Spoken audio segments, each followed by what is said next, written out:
Shalom. దేవుని పరిశుద్ధ నామానికి మహిమ కలుగునుగాక. మన ప్రభువును రక్షకుడైన యేసుక్రీస్తు యెహోవా మెస్సీయ నామంలో యెహోవా మెస్సీయ ఆత్మీయ కుటుంబ సభ్యులందరికీ నా హృదయపూర్వక వందనాలు తెలియజేస్తున్నాను. దేవాతి దేవుడు, జాలిగల దేవుడు, జీవము గల దేవుడు మనలందరినీ సజీవుల సంఖ్యలో ఉంచి మరొక నూతన దినములోనికి నడిపించినందుకై దేవాతి దేవునికి కృతజ్ఞతాస్తుతులు. మీ అందరికీ ఉదయకాలపు శుభాలు తెలియజేస్తున్నాను. యెషయా గ్రంథము 58వ అధ్యాయము 14వ వచనంలో, నీవు యెహోవాయందు ఆనందించెదవు, దేశము యొక్క ఉన్నత స్థలముల మీద నేను నిన్నెక్కించెదను, నీ తండ్రి అయిన యాకోబు స్వాస్థ్యమును నీ అనుభవంలో ఉంచెదను. యెహోవా సెలవిచ్చిన వాక్కు ఇదే. ఇక్కడ చూస్తే ప్రియులారా, దేశము యొక్క ఉన్నత స్థలముల మీద నిన్ను ఎక్కించేదను అని ఒక అభివృద్ధిని, ఒక మేలును తండ్రి అయిన దేవుడు యొక్క జనాంగానికి ఇస్తున్నట్లుగా మనం ఇక్కడ అర్థం చేసుకోవచ్చు. ఇక్కడ చూస్తే నీ తండ్రి అయిన యాకోబు స్వాస్థ్యమును నీ అనుభవంలో ఉంచేదను. యెహోవా సెలవిచ్చిన వాక్యదే. ఇశ్రాయేలు జనాంగమును ఆయన అభివృద్ధి చేసిన క్రమం చూస్తే ఆయన ఆ యొక్క ఐగుప్తు దేశపు బానిసత్వం నుండి విడుదల కలిగించి వారికి ఇచ్చిన స్వాతంత్రమును, అభివృద్ధిని చూస్తే గనక వాళ్ళను ఆయన ఎంతగా ప్రేమించడం మనకి అర్థమవుతుంది ప్రియులారా. ఇక్కడ చూస్తే గనక ఈ మాటలోని పరమార్థము, మీరు సమ్మతించి నా మాట వినిన ఎడల మీరు భూమి యొక్క మంచి పదార్థములను అనుభవింతురు. అలనాడు ఇశ్రాయేలు జనాంగానికి ఆయన చెప్పిన ఆ మాటను మన పితరులుగా మనం భావించిన ఆ యొక్క ఇశ్రాయేలీలు వారు పాటించిన విధి విధానాలు, వారు అభివృద్ధి చెందిన విధానం చూస్తే గనక ఈరోజు మనకు కూడా తండ్రి దేవుడు ఆయన చెబుతున్న మాట ఇదే. మీరు సమ్మతించి నా మాట వినిన ఎడల మీరు భూమి యొక్క మంచి పదార్థములను అనుభవింతురు. అంటే మనకి సమృద్ధి కలగాలంటే ఒక తినుటకు ఆహారము, కంటుకుంటకు వస్త్రము, నివసించుటకు గృహము కావాలంటే మనలో ఆయన కోరుకుంటున్న ఆ పవిత్రత, ఆ పరిశుద్ధత, ఆయన కోరుకుంటున్న విరిగి నలిగిన హృదయము, ఆ యొక్క నెమ్మది, శాంతి, సమాధానము, తగ్గింపు హృదయం, ఇవన్నీ కూడా కలిగి ఉంటే కనుక నిజంగా మన జీవితాలు ఏది లోటు ఉండదండి. నిజంగా ఉన్నదానితోనే తృప్తి పొంది సమాధానం కలిగి ఉంటాము. అవి లేకపోవటం వల్ల కలిగే అనర్థాలు ఏంటో తెలుసా? మనకు 10 రూపాయల సంపాదన ఉంటే 100 రూపాయల కోరికలు, మనకు 1000 రూపాయల సంపాదించే 1,00,000 రూపాయల కోరికలు, పక్క వాళ్ళతో పోల్చుకోవటము. దేవుడు మనకి ఇచ్చిన దానితో తృప్తి పడితే గనక మన జీవితంలో నిజముగా సంతోషమును, సమాధానమును మనము కలిగి ఉంటాం. కాబట్టి ప్రియులారా, ఈ యొక్క మాటను చూస్తే యెషయా గ్రంథము 1వ అధ్యాయం 19వ వచనం చదివిన వాక్యమే.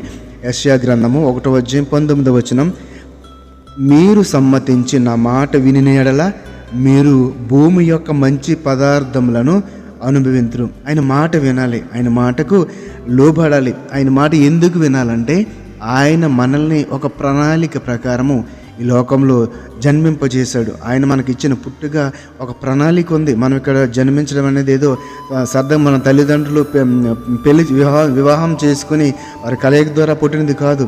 దేవుని యొక్క ప్రణాళిక ఉంది దాని వెనకాల. కాబట్టి ఆ ప్రణాళికను నెరవేర్చుటకు మనము చేయవలసిన పని ఏంటంటే ఆయన చిత్తంలో బ్రతకటమే, ఆయన మాటకు లోబడటమే. ఎంత చక్కని మాట చూడండి. మీరు సమ్మతించడం అంటే అంగీకరించి నా మాట విని ఎడల, ఆ మాట ప్రకారం నడుచుకుని ఎడల మీరు భూమి యొక్క మంచి పదార్థములను అనుభవింతురు అని చెబుతూ ఈ యొక్క ద్వితీయోపదేశకాండము 33:29 వచనంలో, ఇశ్రాయేలు నీ భాగ్యం ఎంత గొప్పది, యెహోవా రక్షించిన నిన్ను పోలినవాడెవడు, ఆయన నీకు సహాయకరమైన కేడము, నీకు ఔన్నత్యమును కలిగించు ఖడ్గము, నీ శత్రువులు నీకు లోబడినట్లుగా వారు వేషము వేయుదురు, నీవు వారి ఉన్నత స్థలములను రొక్కుదువు. ఎంత గొప్ప మాటలు చూడండి ప్రియులు. ఆయన ప్రేమించే వారికి, ఆయన లోబడి వారికి, ఆయన బిడ్డలుగా మనము లోబడి ఉంటే గనక, ఉదాహరణకి ఈ భూమి మీద తల్లిదండ్రుల మాటను పిల్లలు ఏ విధంగా వింటుంటారో,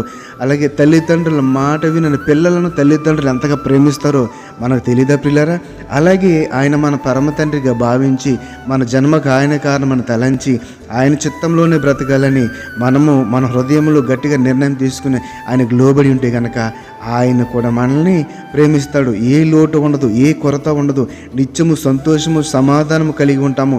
ఒకవేళ శోధన వచ్చినా కూడా అయ్యో నా కుమారుడు, నా కుమార్తె శోధనలో పడిపోరని ఆయన ఖచ్చితంగా ఆ యొక్క తెలివిని, జ్ఞానం నీకు ఇచ్చి దాని నుండి నువ్వు తప్పించుకున్న మార్గమును ఆయన చూపిస్తాడు. కాబట్టి ఎప్పుడు కూడా మనం ప్రార్థన చేస్తున్నాం, ప్రభు నాకు శోధన వచ్చింది, నాకు తెలివిని జ్ఞానం నీ ప్రభు, దీని నుంచి నేను ఎలా తప్పించుకోవాలో నాకు నేర్పని ప్రార్థన చేయలేను. ప్రభు నాకు శోధన వచ్చింది, నన్ను తప్పించేయి అని ఇప్పుడు కూడా మనము ప్రార్థన చేయడం. ఎందుకంటే దేవుడు నీకు తగిన జ్ఞానమును, తగిన యొక్క చదువును, లేకపోతే అన్నీ కూడా తెలివితేటలు ఇచ్చి ఆయన నిన్ను రూపింపజేసి తన జీవాయువు నూది ఈ యొక్క లోకంలో నిన్ను తయారు చేశాడు. కాబట్టి ఆయన ఖచ్చితంగా నీలో ఉన్న ఆ యొక్క జ్ఞానము ద్వారానే, తెలివితేటల ద్వారానే నీవు తెప్పించుకునే యొక్క ఆ శక్తిని, బలం ఆయన ఇవ్వటం సిద్ధంగా ఉన్నాడు. కాబట్టి ఆయన చెప్పిన ఆ మాటలను పరమార్థం గ్రహించి, ఆయన చెప్పిన ఆజ్ఞలకు లోబడుతూ, నియమ నిబంధనలకు లోబడుతూ, ఆయన మాటకు విలువనిస్తూ, ఇక్కడ చెప్పిన మాటను బట్టి దేశం యొక్క ఉన్నత స్థలముల మీద నేను ఎక్కించేదను.